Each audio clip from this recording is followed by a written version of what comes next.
There's this big hype of opening up your call in front of everybody, and I think that takes away from the experience. I know it's fun, and it can still be done, but every calling that you ever get in the church is always done in private. It's always, the call is given from the bishop who receives inspiration. You go inside an office or one of his counselors, and they give you the call. And it's just them two. And you don't really speak about it to anybody even after that until it's announced in sacrament meeting. And that's kind of the pattern of how callings are done, one-on-one, and then between everybody.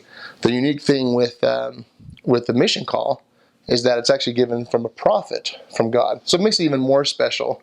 And but still, we don't have, you're skipping that one-on-one experience between, the calling and yourself, between, the Lord or the prophet and your calling. So I always encourage missionaries to go somewhere private, go to the woods or go to the temple or somewhere, open with a prayer, maybe a song and a prayer, and open up your call and have that spiritual moment alone.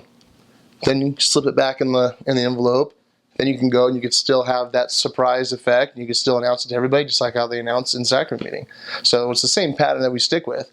The reason I say I encourage boys to do that is because there's going to be times in your mission where it's going to be super rough, and you're going to say, oh, this is not for me, and I want to go home, and I'm so over this, and I'm not supposed to be here. But if you've had that spiritual experience and you've had that confirmation that this calling is for you, and you can think about that and you can refer back to that, that's just enough to keep you going.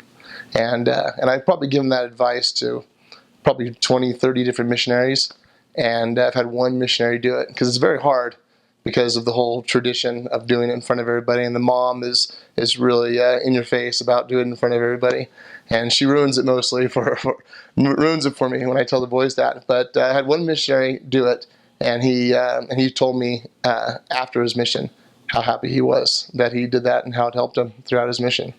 And I hope he's encouraging other missionaries to do the same thing. It's not something that is done very often, but it makes a lot of sense to me.